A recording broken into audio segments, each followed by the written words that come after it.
地球だわけなんじゃです。今日もとっくん来てくれてます。はい、お願いします。はい、お願いします。まあ暖かくなりましたね。そうですね。もうなんか春を感じますよ。で、春を感じるといえばですよ、塗装を始めたいという人増えるんじゃないかなと。なるほど。で、これ毎年言ってるんだけど本当にそうなのかなっていう模型屋さんって冬場ちょっとお客さん落ち込みますからね。春はユーザー増えるだろうというこの希望的観測で毎年こんなこと言ってますけども、きっと塗装したい人は増えてるはずですと。なので今回おすすめしたい商品はこちら。エアテックスさんのメテオ2ですね。メテオっていう商品がもともとあったんですけども、これがですねもうめちゃめちゃパワーアップして出ましたよと。でこれが使ってみるとまあ便利なんですよ。なんで今回はこちらの商品を紹介したいと思います。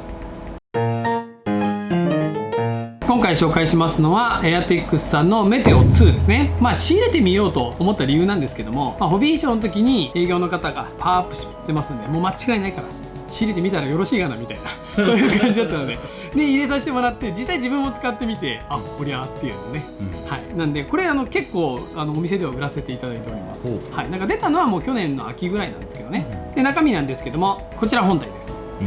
手のひらサイズでめっちゃコンパクトですよね。そうですね。パワーがダイヤルで変えれますので、音は変わるんですけど、でも割と静かな方ですよ。あとこちら合計 0.3 のエアブラシですね。ダブルアクションになっています。使いやすいエアブラシって感じですね。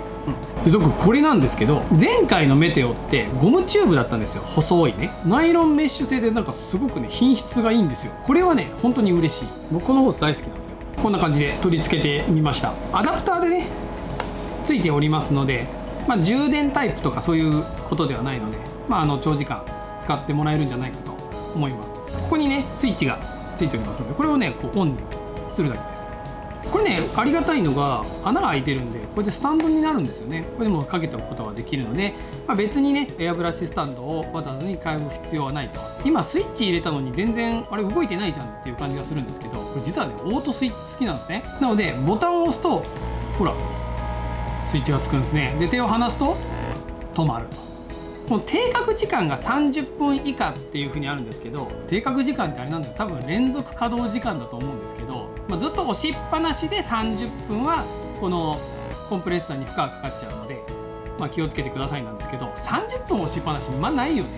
そうですね。なんで実質僕の中では無限と思っております。はい、こうやってね止まるんですよ。便利ですね。でここにつまみがあって、前回のメテオは弱中強っていう3種類だったんですけども、回しながら、空気の調整ができるんですね。強めになってるんですけど、これをマイナスの方に回していくと明らかに音が少し低くなりますよね。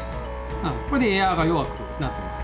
おそらくなんか徐々に変わっていくというよりは、前回のメテオの弱中強みたいな感じで3段階ぐらいは変わるのかなという感覚です。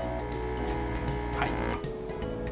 止まるのがいいね。ちょっと気になる方おられるかもしれませんが、ここはですね、僕最初これなんかボタンなのかなと思ってこれパチパチやったんですけど、何にもないです。結構気になる人多そうじゃない？そうですね。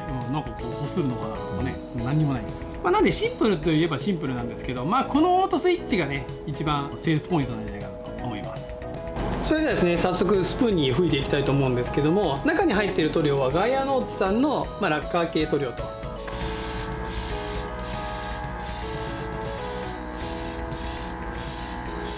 塗料のでめっちゃ綺麗だよね。スーッと出てる。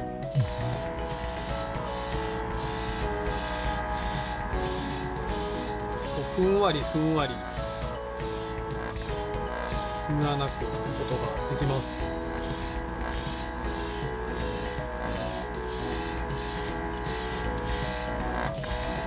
でこう様子見てる間はコンプレッサーが止まってくれるのでね。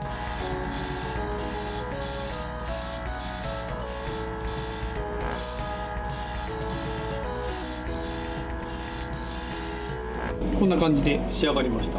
全然綺麗に拭けてますよね。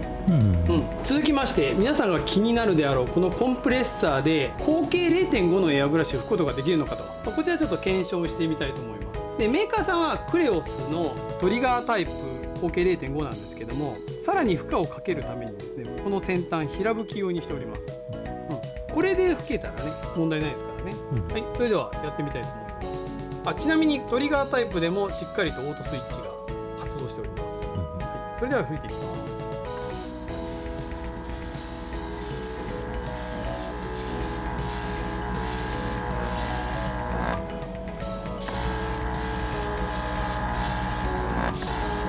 若干しんどそうだけど、なんか問題なく吹けてる感はありますね。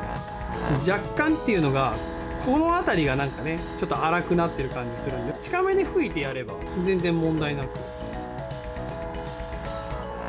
ね吹けてるですね。多少危なっかしいですけども、まあでも全然綺麗に吹けてるんじゃないかなと思います。ちなみに AirTex さんから出てるプライマリー 0.5 に関しては、これはもうね全く問題なく吹けることができました。まあ同じ口径 0.5 でもその先端のさっき言ったように平吹き用とか、ああいうのだったらちょっと危なっかしいんですけど、ここ先端丸ノズルですからね、これ全然問題なく塗装ができました。それではガンダムマーカーエアブラシシステムで吹いていきたいと思います。いきます。全然余裕、あっという間。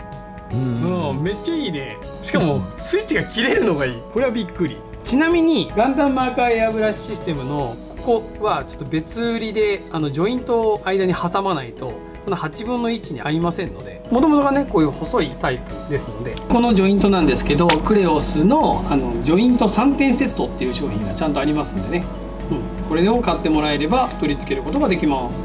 というわけでいかがだったでしょうか。すごくねいいコンプレッサーだと思いますよ。初めてエアブラシをこう買って、コンプレッサーも買ってっていうんであれば、こちらエアブラシとコンプレッサー付きで値段が税込み 13,420 円と非常にお買い求めしやすいのかなと思います。何より口径 0.5 もいけちゃったし、ね、ガンダムマーカーもいけちゃったし、いいんじゃないこれでっていうなんかねすごいいいよっていうね感じの商品でございます。なので地球堂でもね実際こうやって実演させてもらってて、よく売れております。すごく良かったですよとお客様の声もいただいておりますので、はい、ぜひねこれ見かけることがあったら手に取ってもらえたらいいんじゃないかなと。今日はこんな感じで終わっていきたいと思います。面白いと思った方は高評価、チャンネル登録よろしくお願いします。ご視聴ありがとうございました。